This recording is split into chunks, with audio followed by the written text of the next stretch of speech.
ધંધાની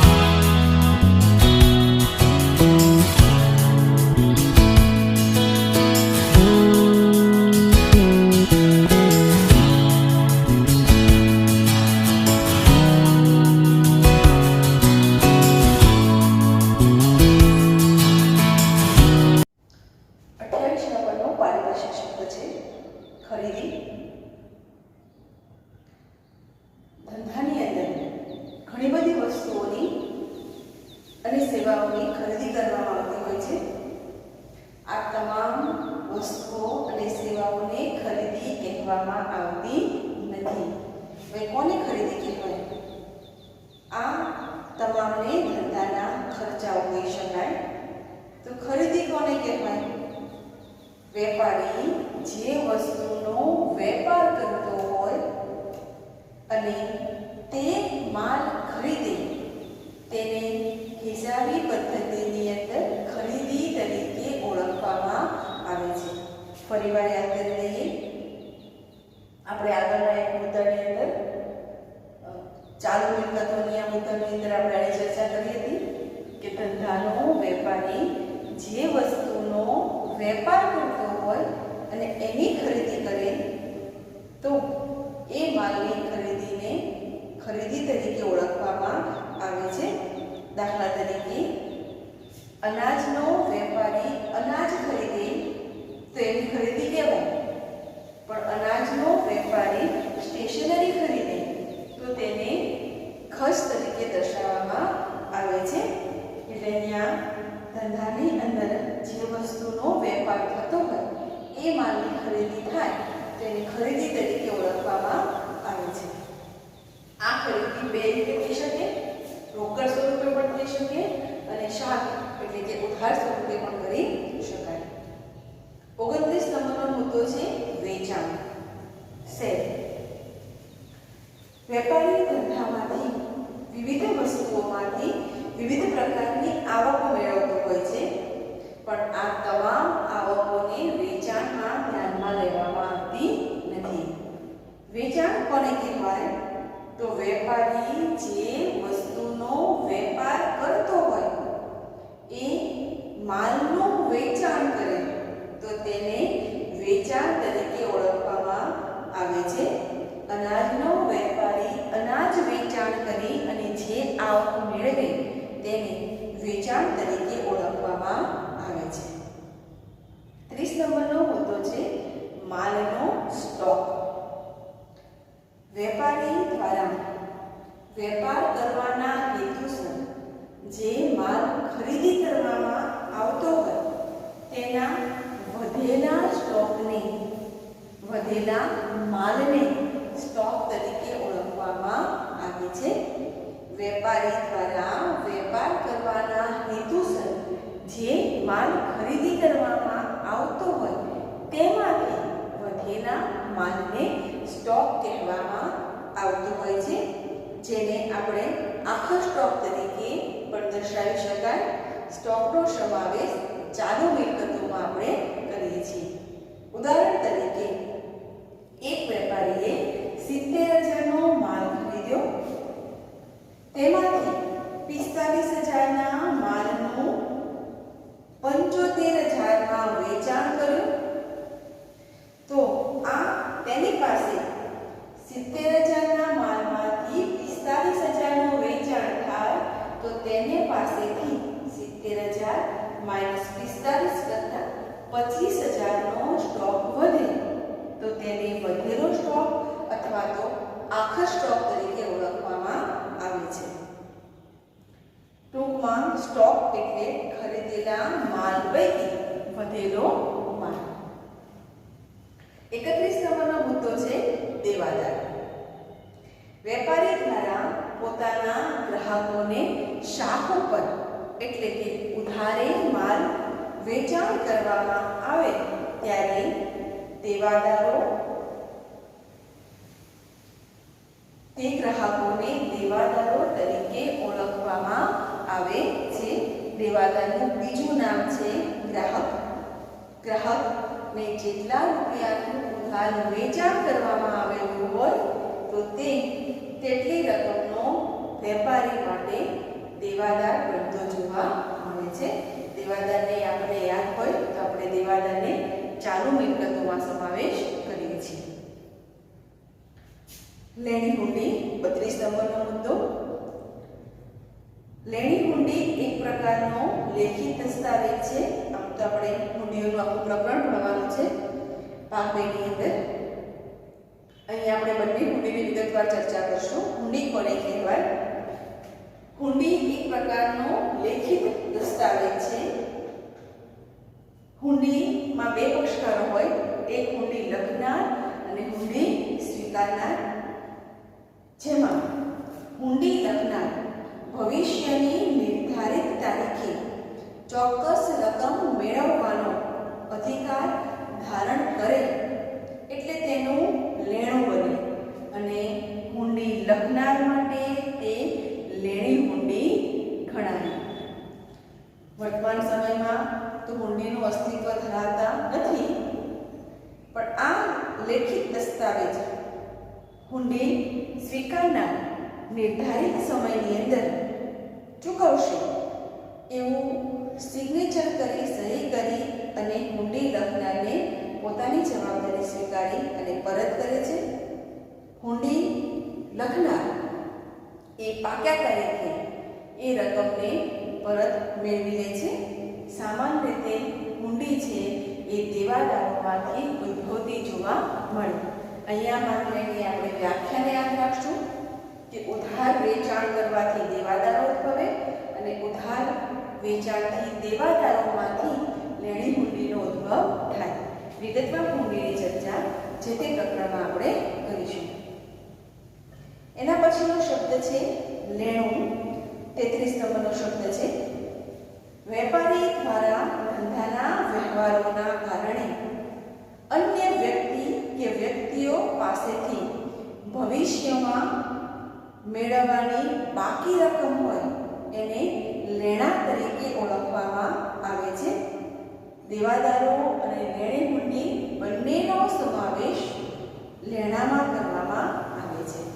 એ સિવાય મળવાનું બાકી કમિશન, મળવાનું બાકી ભાડું, મળવાનું બાકી વ્યાજ, આ તમામ વિગતો સાથે સાથે અગાઉથી ચૂકવે કોઈ ખર્ચા હોય તો તેના સમાવેશ પણ લેણામાં કરવામાં આવતો હોય છે. આ તમામ પ્રકારના લેણાનો સમાવેશ ચાલુ મિલકતોમાં કરવામાં આવે છે. લેણદારો 34 નંબરનો મુદ્દો. જેમ ઉધાર વેચાણ કરવાથી દેવાદારો ઉદ્ભવે એવી જ રીતે ઉધાર ખરીદી કરવાથી લેણદારો ઉભા થતા જોવા આપણને મળે છે. ધંધાની અંદર ઉધારે માલની ખરીદી કરી હોય તો આ તે વ્યક્તિ ધંધાનો લેણદાર કહેવામાં આવતો હોય છે. વેપારી જેટલી રકમનો ઉધારે માલની ખરીદી કરે તેટલી રકમનું તેના માટે તે ધંધાનો લેણદાર બનતો જોવા આપણને મળે છે. લેણદારને આપણે ચાલુ જવાબદારીમાં મૂકી શકીએ. દાખલા તરીકે વેપારીએ 10,000નો માલની ઉધારે શાખ ઉપર ખરીદી કરી હોય તો એ વેપારીનું 10,000નું એ પોતે જેની પાસેથી ઉધાર ખરીદી કરી છે એનો લેણદાર ગણાય. દેવી હુંડી 35 નંબરનો મુદ્દો. દેવી હુંડી પણ એક લેખિત દસ્તાવેજ છે. જેમ ઉધાર વેચાણ કરવાથી દેવાદારો ઉદ્ભવે અને ત્યાંથી લેણી હુંડી ઉદ્ભવે એવી જ રીતે ઉધારે માલની ખરીદી કરવાથી આપણને હુંડી લખનાર અને હુંડી સ્વીકારનાર બંને પક્ષકારો હોય. હુંડી લખનાર હુંડી સ્વીકારનાર એ ભવિષ્યની અંદર રકમ ચૂકવશે એવી બાંયધરી આપતો હોય છે. એટલે અહીંયા જ્યારે હુંડી સ્વીકારનાર પોતે સહી કરે દસ્તાવેજ ઉપર કે પોતે આ રકમ આ વ્યક્તિને આટલા સમયમાં ચૂકવશે એવો લેખિત દસ્તાવેજ જે હોય હુંડીના કાગળ ઉપર સહી કરે અને ચૂકવી અને રકમ ચૂકવવાની બાંયધરી આપતો જોવા આપણને લેખિત દસ્તાવેજ છે અને હુંડીની પાક્યા તારીખે જે રકમ એને ચૂકવવાની હોય એ રકમ ચૂકવી દેવાની થતી હોય છે. જેવી રીતે આ દેવી હુંડી છે એ ઉધાર ખરીદીમાંથી લેણદારો ઉદ્ભવે અને લેણદારોમાંથી દેવી હુંડી ઉદ્ભવતી જોવા આપણને મળે છે. તેનો સમાવેશ આપણે ચાલુ જવાબદારીમાં કરીએ છીએ. 36 નંબરનો મુદ્દો છે દેવો.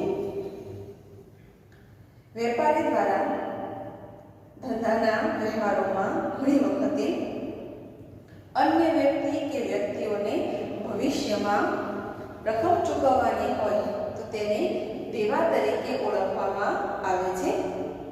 લેણદારો અને દેવી હુંડીનો સમાવેશ આવા દેવામાં કરવામાં આવે છે. એ સિવાય ચૂકવવાનો બાકી પગાર, ચૂકવવાની બાકી મજૂરી અને કોઈ પણ ખર્ચ ચૂકવવાનો બાકી હોય તો તેનો સમાવેશ અને અગાઉથી મળેલ આવકનો સમાવેશ દેવામાં કરવામાં આવે છે. આ દેવાને આપણે ચાલુ જવાબદારીમાં નોંધીએ છીએ. 37 નંબરનો મુદ્દો છે પડતર. કોઈ પણ વસ્તુ તૈયાર કરવા માટે અથવા તો સેવા પૂરી પાડવા માટે તેના ઉપર ખર્ચાઓ કરવામાં આવતા હોય છે અને આ ખર્ચાઓના સરવાળાને પડતર તરીકે ઓળખવામાં આવતા હોય છે. આપણે પડતર કિંમત શોધતા હતા. માલ સામાનની ખરીદ કિંમત પ્લસ એના માટે તૈયાર કરવામાં જે કંઈ પણ ખર્ચો થાય એ ખર્ચાઓને ઉમેરીએ એટલે આપણને પડતર કિંમત મળી જાય. એ આપણે અગાઉ નાના ધોરણમાં શીખેલા છીએ. 38 નંબરનો મુદ્દો છે વાઉચર. ધંધાકીય એકમનો લેખિત દસ્તાવેજ. વાઉચરને આધારે ધંધાના વ્યવહારનો પ્રકાર નક્કી કરી શકાય કે વાઉચરને આધારે જોઈ શકીએ, જાણી શકીએ કે વ્યવહાર રોકડમાં થયેલો છે કે ઉધાર થયેલો છે, ખરીદીનો છે કે વેચાણનો છે, આવકનો છે કે ખર્ચનો છે. આ તમામ બાબતો આપણે વાઉચર પરથી જાણી શકીએ છીએ. આપણા દાખલાઓ આપણા અભ્યાસક્રમમાં ગણીએ છીએ એ આપણે વ્યવહાર પરથી દાખલાની ગણતરી કરીએ છીએ, હિસાબોની નોંધ કરીએ છીએ. પણ જે વાસ્તવમાં ધંધાકીય એકમના હિસાબો લખાતા હોય છે એ આ વાઉચરના આધારે નોંધાતા જોવા આપણને મળતા હોય છે. વાઉચરની વ્યાખ્યા જોઈ લઈએ અને પછીના બીજા પ્રકરણમાં પણ આ વ્યાખ્યાની રિપીટ થશે. વ્યવહારોને સમર્થન આપતો એક લેખિત દસ્તાવેજ જેને વાઉચરના નામે ઓળખવામાં આવે છે. વિગતવાર ચર્ચા પ્રકરણ 2 માં વાઉચરની કરી છે.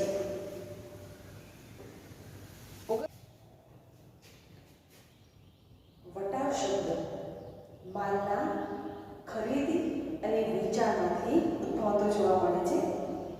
ખરીદી અને વેચાણની રકમમાંથી શરતોને આધીન અમુક રકમ બાદ કરી દેવામાં આવતી આવે છે અને ચોખ્ખી રકમ ચૂકવવામાં આવે છે. જે રકમ કુલ રકમમાંથી બાદ કરવામાં આવે તે રકમને વટાવ તરીકે ઓળખવામાં આવે છે. બીજા શબ્દોમાં કહીએ તો ખરીદ વેચાણની કુલ રકમમાંથી જેટલી રકમ ઓછી ચૂકવવામાં આવે તેને અથવા ચૂકવવામાં આવે અથવા તો મળે તેને વટાવ કહેવામાં આવે છે. વટાવના મુખ્યત્વે 2 પ્રકાર પડે છે. એક વેપારી વટાવ અને 2 રોકડ વટાવ. પહેલા વ્યાખ્યા જોઈએ એમાં વેપારી વટાવ કોને કહેવાય? વેપારી દ્વારા વેચાણના સમયે કુલ કિંમતમાંથી અમુક ટકા રકમ બાદ કરી આપવામાં આવે છે તેને વેપારી વટાવ કહેવામાં આવે છે. વેપારી વટાવની હિસાબી ચોપડે નોંધ કરવામાં આવતી નથી. ખાસ યાદ રાખશો, વેપારી વટાવ બાદ ચોક્કસ થાય પણ હિસાબી ચોપડે એની નોંધ કરવામાં આવતી નથી. આપણે પ્રકરણ 4 આમ નોંધમાં આની વ્યવહારિક અસર આપશું. ઉદાહરણ તરીકે આપણે બતાવ્યું છે કે રૂપિયા 10,000નો માલ 2% વેપારી વટાવે વેચવામાં આવ્યો હોય તો કુલ કિંમત 10,000. 10,000ના 2% એટલે 200 રૂપિયા. તો 10,000 માંથી 200 રૂપિયાનો વેપારી વટાવ બાદ કરી અને કુલ 9,800 રૂપિયા ચૂકવવામાં આવશે. એ 200 રૂપિયાને વેપારી વટાવ કહેવામાં આવે છે. પછીનો મુદ્દો છે રોકડ વટાવ. વેચાણ કરેલી માલની રકમ ઝડપથી પરત મળે તે હેતુથી ગ્રાહકોને આકર્ષવા માટે મળવાપાત્ર રકમમાંથી જે રકમ કાપી આપવામાં આવે છે તેને રોકડ વટાવ કહેવામાં આવે છે. રોકડ વટાવની હિસાબી ચોપડે નોંધ કરવામાં આવે છે. રોકડ વટાવ છે એ કઈ કિંમત ઉપર ગણાય? તો રોકડ વટાવ છે એ કુલ કિંમતમાંથી પહેલા વેપારી વટાવ બાદ કરવામાં આવે અને વેપારી વટાવ બાદ કર્યા પછીની રકમ હોય એના ઉપર રોકડ વટાવ ગણવામાં આવે છે. એની પણ વ્યવહારિક અસર પ્રકરણ 4 આમ નોંધમાં આપણે એની અસર આપતા શીખીશું. ઉદાહરણ તરીકે આપણે દર્શાવ્યું છે કે ઉપર જે આપણે ઉદાહરણ આપ્યું હતું કે 10,000ના માલની કિંમતમાંથી 200 રૂપિયા વેપારી વટાવ બાદ કરીએ એટલે વેપારી વટાવ બાદ કર્યા પછીની કિંમત 9,800 મળે. હવે જ્યારે રોકડ વટાવ ગણવાનો હોય તો દાખલા તરીકે રૂપિયા 200નો રોકડ વટાવ હોય તો 9,800 માંથી એ 200 રૂપિયાનો રોકડ વટાવ બાદ કરી અને કુલ 9,600 રૂપિયા ચૂકવવામાં આવશે. અહીંયા આ વટાવ રોકડ પ્રાપ્ત કરતો હોવાને કારણે તેને રોકડ વટાવ કહેવામાં આવે છે. પરીક્ષામાં આપણને વેપારી વટાવ અને રોકડ વટાવનો તફાવત પણ પૂછાઈ શકે. એમાં બંનેની વ્યાખ્યા વેપારી વટાવની ચોપડે નોંધ થતી નથી, રોકડ વટાવની ચોપડે નોંધ થાય છે અને બંનેના એક એક ઉદાહરણ મૂકી અને તફાવત દર્શાવી શકાય. 40 નંબરનો મુદ્દો છે બે વટાવ છે એમાં મળેલ વટાવ અને આપેલ વટાવ. તો પહેલા મળેલ વટાવને સમજીએ. વેપારી દ્વારા જ્યારે માલ ખરીદી કરવામાં આવે છે ત્યારે વેપારીએ ચૂકવવાની રકમ ઓછી ચૂકવવાની હોય. ફરીવાર યાદ કરાવી દઉં છું. વેપારી દ્વારા માલ ખરીદવામાં આવે અને વેપારીએ ચૂકવવા પાત્ર રકમ ઓછી ચૂકવવાની હોય તો જેટલી રકમ ઓછી ચૂકવવાની હોય તેને મળેલ વટાવ કહેવામાં આવે છે. મળેલ વટાવ ધંધાની આવક છે, ધંધાની ઉપજ છે. ઉદાહરણ તરીકે રમીલાબેન પાસેથી 10,000નો માલ ખરીદ્યો. હવે આ માલ 10 દિવસ કે 15 દિવસમાં ચૂકવાય તો 2% વટાવ મળે. તો રમીલાબેન જો આ રકમ 15 દિવસમાં ચૂકવી આપે તો એને 10,000ના 2% લેખે 200 રૂપિયા થાય. તો એને 10,000 માંથી 200 રૂપિયા બાદ કરી 9,800 ચૂકવવાના રહેશે. આ જે 200 રૂપિયા આપણે ઓછા ચૂકવીએ છીએ એને મળેલ વટાવ તરીકે ઓળખવામાં આવે છે. એક ધંધાની ઉપજ છે અને આ વટાવની હિસાબી ચોપડે નોંધ કરવામાં આવે છે. આપેલ વટાવ વેપારી દ્વારા જ્યારે માલ વેચવામાં આવે ત્યારે અને વેપારીને મળવાપાત્ર રકમ ઓછી હોય તો જેટલી રકમ ઓછી મળવાપાત્ર હોય તે રકમને આપેલ વટાવ કહેવામાં આવે છે. આપેલ વટાવ ધંધાનો ખર્ચ છે. દાખલા તરીકે કલ્પનાબેનને રૂપિયા 15,000નો માલ આપણે વેચવામાં આવે અને કલ્પનાબેન ચૂકવે તો એને 2% રોકડ વટાવ આપવામાં આવતો હોય તો અહીંયા જો કલ્પનાબેન આપણને 10 દિવસમાં રકમ ચૂકવી દે તો 15,000ના 2% લેખે 300 રૂપિયા થાય તો 15,000 માંથી 300 બાદ કરીએ તો 14,700 રૂપિયા મળે. આજે 300 રૂપિયા આપણને જે રકમ ઓછી મળે છે એને આપેલ વટાવ કહેવામાં આવે છે. આપેલ વટાવ ધંધાનો ખર્ચ છે અને તેની પણ હિસાબી ચોપડીએ નોંધ કરવામાં આવે છે. 41 નંબરનો મુદ્દો છે ઘસારો. ઘસારો એ ભાગ 2 ની અંદર આખું પ્રકરણ છે જેની વિગતવાર બધી જ અસર આપતા આપણે ત્યાં શીખશું ભાગ 2 માં. અહીંયા ખાલી વ્યાખ્યા જોઈ લઈએ. ઘસારો પણ ધંધાનો મહેસૂલી ખર્ચ છે. દર વર્ષે મિલકતની કિંમતમાં નિર્ધારિત દરે ઘટાડો કરવામાં આવે છે. દર વર્ષે મિલકતની કિંમતમાં ચોક્કસ દરે નિશ્ચિત રકમનો ઘટાડો કરવામાં આવે છે અને જેટલી રકમ ઘટાડવામાં આવે તે રકમને ઘસારા તરીકે ઓળખવામાં આવે છે.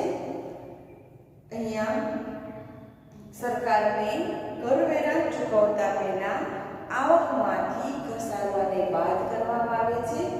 ઘસારો એ ધંધાનો બિનરોકડ ખર્ચ કહી શકાય. અન્ય ખર્ચાઓની જેમ આ ખર્ચને ધંધામાંથી ચૂકવવામાં આવતો નથી. ખર્ચ છે પણ રોકડમાં ચૂકવવામાં આવતો નથી, માટે આને બિનરોકડ ખર્ચ કહેવામાં આવે છે.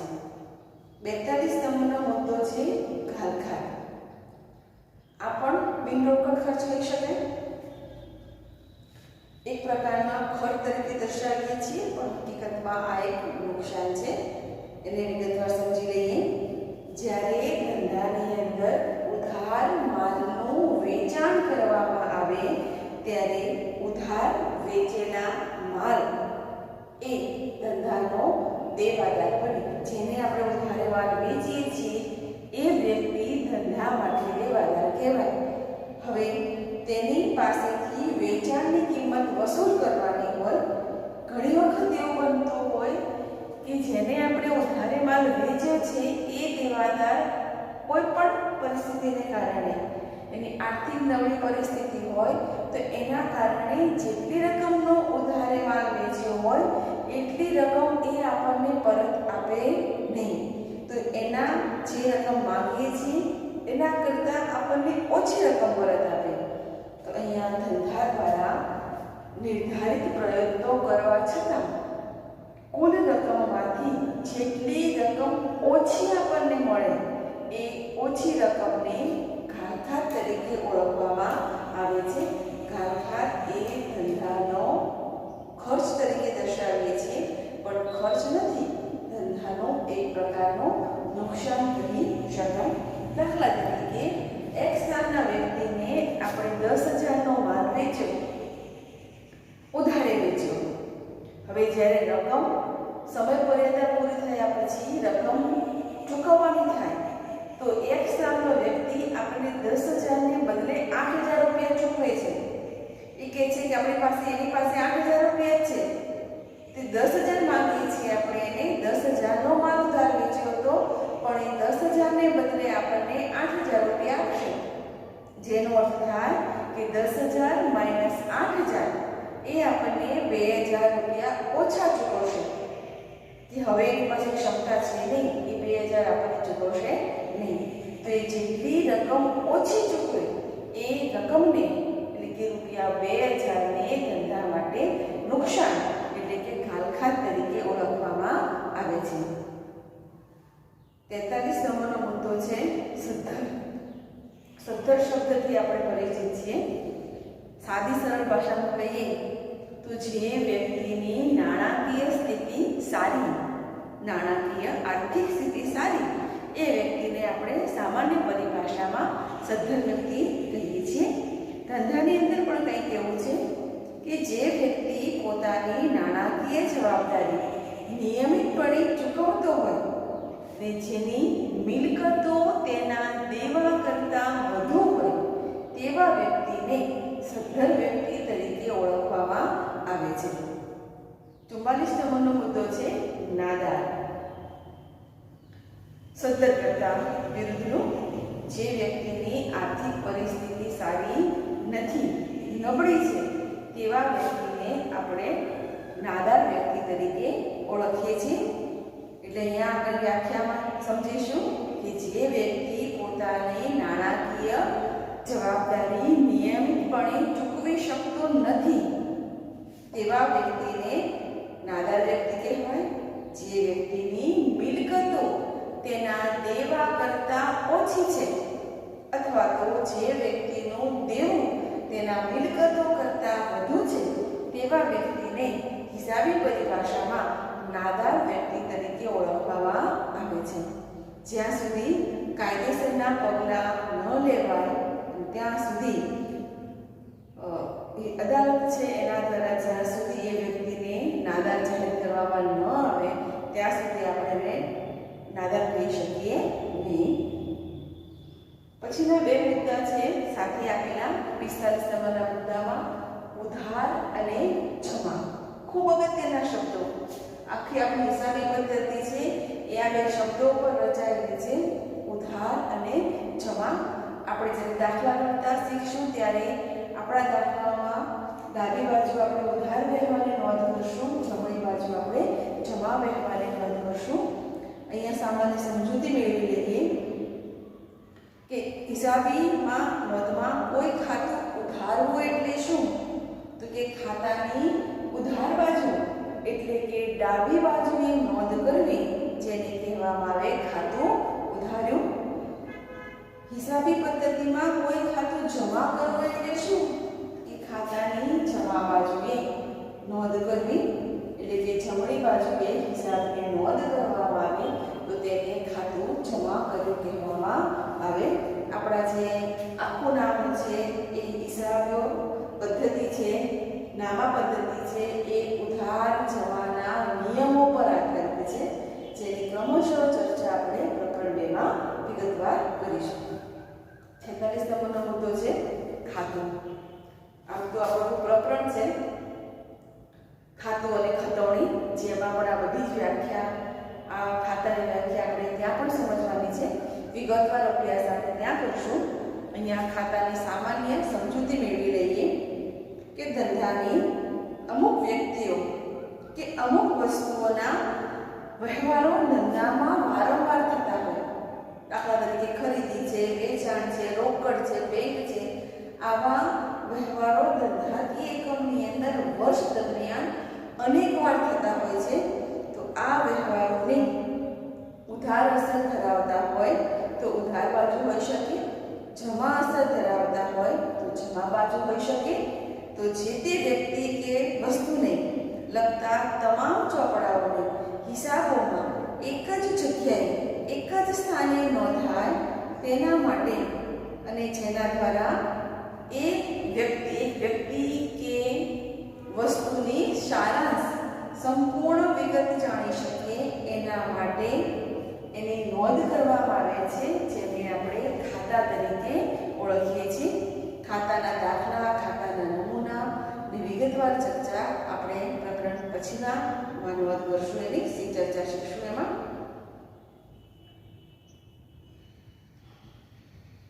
હવે આ પારિભાષિક શબ્દો પોતે પોતાના ભાષામાં સ્પષ્ટ છે. જે રીતે આપણને સમજૂતી આવેલી છે એ રીતે એ પારિભાષિક શબ્દોને આપણે સમજવાના રહેશે. દરેક વિષયને પોતાની ભાષા હોય એ આપણા નામા પદ્ધતિને હિસાબી પદ્ધતિના એક ભાષા છે અને એ ભાષામાં આ પારિભાષિક શબ્દો એ ખૂબ અગત્યના છે. આ પારિભાષિક શબ્દો પર આપણું આખું નામ છે રચાયેલું છે એવું પણ કહી શકાય. અહીંયા આપણે આપણા પારિભાષિક શબ્દોની સમજૂતી પૂર્ણ કરીએ છીએ. હિસાબો તૈયાર કરવાની પદ્ધતિ. હિસાબો તૈયાર કરવાની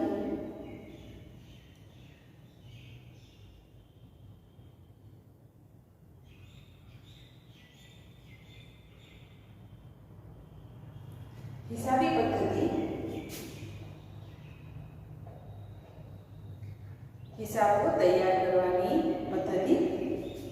હિસાબી પદ્ધતિ અગાઉના સમયની અંદર સામાજિક વિજ્ઞાન તરીકે ઓળખવામાં આવતી. નવા નવા સંશોધનો અને વિષયમાં સમાવવા અનિવાર્ય બન્યા. સમય સાથે જ્યારે જ્યારે ફેરફાર થયા ત્યારે આપણે જે અભ્યાસક્રમમાં ભણવાનું છે તે હિસાબી પદ્ધતિ. એના મુખ્ય બે પ્રકાર છે. પરીક્ષાલક્ષી ખૂબ અગત્યનો પ્રશ્ન. એક દેશીનામા પદ્ધતિ અને બીજી દ્વિનોંધનામા પદ્ધતિ. દેશીનામા પદ્ધતિનો અભ્યાસ વિગતવાર આપણે ભાગ 2 ની અંદર પ્રકરણ 8 છે ત્યાં કરશું. દ્વિનોંધનામા પદ્ધતિ છે એની આખો ભાગ ભણીએ છીએ અને જે આપણે નામાના હિસાબો લખતા શીખશું એ તમામ હિસાબો છે એ દ્વિનોંધનામા પદ્ધતિના હિસાબો છે. દ્વિનોંધનામા પદ્ધતિના હિસાબોના 3 પ્રકાર પડે છે. વેપારી ધોરણે, રોકડના ધોરણે અને મિશ્ર ધોરણે.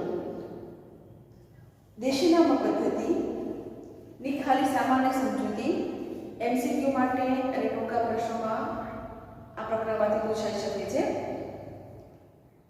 કે હિસાબો લખવાની સૌથી જૂની, સરળ અને પ્રાચીન પદ્ધતિ કોઈ હોય તો એ દેશીનામા પદ્ધતિ છે. વર્તમાન સમયમાં દેશીનામા પદ્ધતિથી હિસાબો લખવામાંનું પ્રમાણ ઘટતું જોવા મળે છે. એને બીજા નામ તરીકે વહી ખાતા પદ્ધતિથી પણ ઓળખવામાં આવે છે, જે આપણે ભાગ 2 માં ચર્ચા કરીશું. બીજી પદ્ધતિ આપણી અગત્યની દ્વિનોંધનામા પદ્ધતિ. મોટાભાગના હિસાબો છે એ આ પદ્ધતિએ નોંધવામાં આવતા હોય છે. એક વારનો પ્રશ્ન અગત્યનો, આમ તો શરૂઆતમાં ચર્ચા કરી હતી આપણે કે દ્વિનોંધનામા પદ્ધતિના જન્મદાતા તરીકે ઇતિહાસકારોના મત મુજબ ઇટાલીના લ્યુકા પેસિયોલીનો ઉલ્લેખ કરવામાં આવેલો છે. આ શ્રેય એમના ભાગે જાય છે. એક માર્કનો પ્રશ્ન. આપણે શરૂઆતમાં હિસાબી પદ્ધતિની જ્યારે સામાન્ય સમજૂતી મેળવતા હતા ત્યારે એના નામનો ઉલ્લેખ કરેલો. આ હિસાબી પદ્ધતિ છે એ સંપૂર્ણ ઉધાર જમાના નિયમો ઉપર આધારિત છે. આ ઉધાર જમાના નિયમો પ્રકરણ 2 માં આપણે શીખવાના છીએ. હવે જોઈ લઈએ એના 3 પ્રકારોમાં. પહેલો પ્રકાર વેપારી ધોરણે. આ પદ્ધતિની અંદર વર્ષના અંતે હિસાબો તૈયાર કરવામાં આવતા હોય છે. વ્યવહારોની અંદર અમુક પ્રકારના ક્ષેત્રોને બાદ કરતા તમામ પ્રકારના ક્ષેત્રો છે એ વેપારી ધોરણે હિસાબ લખતા જોવા આપણને મળતા હોય છે. આ પદ્ધતિ ખૂબ જ પ્રચલિત છે અને આપણે તમામ પ્રકરણો જે અભ્યાસ કરશું એ વેપારી પદ્ધતિના મુજબ અભ્યાસ કરીશું. વિગતવાર ચર્ચા અને પછીના પ્રકરણથી મેળવીશું. અહીંયા માત્ર નામનો ઉલ્લેખ આપણે સમજી લઈએ. બીજી પદ્ધતિ છે રોકડ વ્યવહારો. રોકડના ધોરણે અહીંયા માત્ર ને માત્ર રોકડ વ્યવહારોની નોંધ કરવામાં આવતી હોય છે. આ પદ્ધતિનો ઉપયોગ ખૂબ જ મર્યાદિત છે. ત્રીજું પ્રકરણ છે, મુદ્દો છે મિશ્ર પદ્ધતિ. આ પદ્ધતિ વેપારી ધોરણોથી સુધારેલી પદ્ધતિ તરીકે ઓળખવામાં આવે છે. અને આ પદ્ધતિમાં વેપારી ધોરણો અને રોકડના ધોરણો બંનેના મિશ્ર તરીકે ઓળખવામાં આવતી હોય છે. આ પદ્ધતિ ખાસ પ્રચલિત થયેલી નથી. એના પછીનો મુદ્દો છે હિસાબો તૈયાર કરવાના તબક્કા. ખૂબ અગત્યનો મુદ્દો છે. હકીકતમાં જ્યારે હિસાબો લખવામાં આવે છે તો હિસાબો કયા સ્ટેપમાં, કયા તબક્કાઓમાં ક્રમશઃ લખવામાં આવે છે. આપણા અભ્યાસક્રમમાં ક્રમશઃ આપણે આ તબક્કાઓના વિગતોની ચર્ચા કરશું. સૌથી પહેલા વાસ્તવમાં જે બજારની અંદર હિસાબો લખાય છે એ સૌથી પહેલા વાઉચરને ધ્યાનમાં લેવામાં આવેલો હોય છે. એટલે વાઉચર લેવાનું આવશે. વાઉચરની સામાન્ય સમજૂતી આપણે પારિભાષિક શબ્દોમાં મેળવી અને વાઉચરના પ્રકારો કયા હોય એ પ્રકરણ 2 માં ચર્ચા કરશું. સૌથી પહેલા વાઉચર ને જોવામાં આવે. વાઉચર પરથી વહેવારની ઓળખ મેળવવામાં આવે કે વહેવાર આર્થિક છે, બિન આર્થિક છે, રોકડ છે કે ઉધાર છે. એ નોંધ કર્યા પછી ઉધાર જમાના નિયમોને આધારે આમ નોંધ અને પેટા નોંધ તૈયાર કરવામાં આવતી હોય છે અને એના પરથી ખાતાવાહી ખોલી અને ખાતાવાહીમાં ખતવણી કરવાની હોય. એના પછી ખાતા બંધ કરી અને ખાતાની બાકીના આધારે કાચું સરવૈયું તૈયાર થાય અને કાચા સરવૈયા પરથી અન્ય વધારાની માહિતી સાથે પાકા સરવૈયા તૈયાર કરવામાં આવતા હોય છે. આપણા અભ્યાસક્રમની અંદર હવે પછીના બધા જ પ્રકરણ છે એક ક્રમશઃ આપણે હિસાબો કેમ તૈયાર થાય એની આ દરેક મુદ્દાઓની પ્રકરણની અંદર વિગતવાર સમજૂતી મેળવીશું.